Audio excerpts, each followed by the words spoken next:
এই যে ভূমিকম্প গেল, একটা অ্যালার্মিং একটা বিষয়, একটা বার্তা। আমি এখনই শেষ হয়ে যেতে পারতাম, বাট আল্লাহ আমাকে সুযোগ দিয়েছেন, তাহলে আমি তওবা করি যে আল্লাহ আমি আর আপনার অবাধ্য হব না, নাফরমানে যাব না, হারামে যাব না। গুনাহ করলে অন্তরে দাগ পড়ে, কথাটি কতটুকু সত্য? যদি সত্যি পড়ে থাকে তাহলে কেন পড়ে এবং এই দাগ কাটানোর উপায় কি?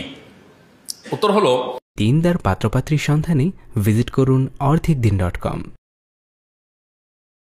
গুনাহ করার ফলে অন্তরে দাগ পড়ে মর্মে সম্পূর্ণ পরিষ্কার একটি বিশুদ্ধ হাদিস আছে। নবী সাল্লাল্লাহু আলাইহি ওয়াসাল্লাম বলেছেন, বান্দা যখন কোনো গুনাহ করে তার অন্তরে নুকতাতুন সাউদা বা কালো একটি দাগ পড়ে। গুনাহ যদি বড় হয় দাগ হয়তো বড় হয়, গুনাহ ছোট হলে দাগটা ছোট হয়। তো এইভাবে অন্তরে যখন দাগ পড়ে, মানুষের অন্তরটা হলো আয়নার মতো। অন্তর দিয়ে মানুষ অনুধাবন করে, ভালো মন্দ পরখ করে, বুঝে।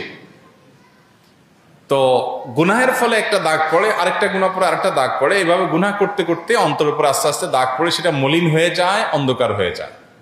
আর এর ফলে কি হয়? এই অন্তরে আর ভালো কিছু নিরূপণ করার শক্তি থাকে না। এই জন্য দেখবেন যারা পাপাচার করতে করতে করতে সব রকমের পাপ করে, নামাজ পড়ে না, গুনাহ করে, গান বাদ্য মাদক হারাম সব কিছুতে ডুবে থাকে, এই মানুষগুলো দেখবেন খুব সহজে সঠিক পথে ব্যাক করে না এবং তারা ভালো মন্দ বুঝতে পারে না। কারণ ওই যে একটা স্বচ্ছ আয়না, আমরা যখন চেহারা দেখি, চেহারার ভালো মন্দ দিকগুলো আয়নায় দেখা যায়, তখন আমরা ঠিক করি, ওইটা সংশোধন করি। কিন্তু যদি আয়নাটাই সব দাগে ভরা থাকে, তাহলে ওই আয়নাতে আমার সমস্যা ধরা পড়বে না।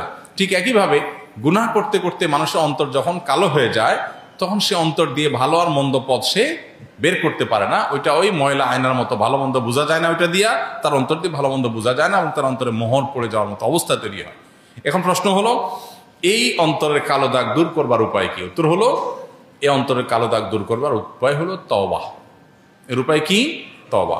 বান্দা যখন কোনো গুনাহ করে, দাগ পড়ে, এই দাগ মোছার উপায়টা কি? ডিলেট করার উপায়টা কি? এটা ডিলেট করার জন্য রিমুভার হলো তওবা।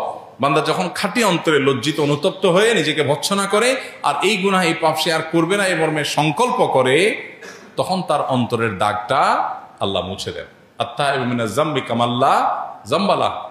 গুনাহ করার পর যখন তওবা করে মানুষ ফিরে আসে, তখন যে গুনাহ হওয়ার কারণে যে সমস্যা হয়েছে সেটা একদম মুছে সাফ হয়ে যায়, কেমন যেন সে গুনাহই করেনি। এই জন্য তওবাটা আমাদেরকে নিয়মিত করতে হবে এবং তওবা অব্যাহত রাখলে ইনশাআল্লাহ অন্তরটা পরিষ্কার হবে। আল্লাহ তাআলা কিয়ামতের ময়দানে জিজ্ঞাসা করবেন, অন্তরটাকে আমরা পরিচ্ছন্ন আনতে পারলাম কিনা।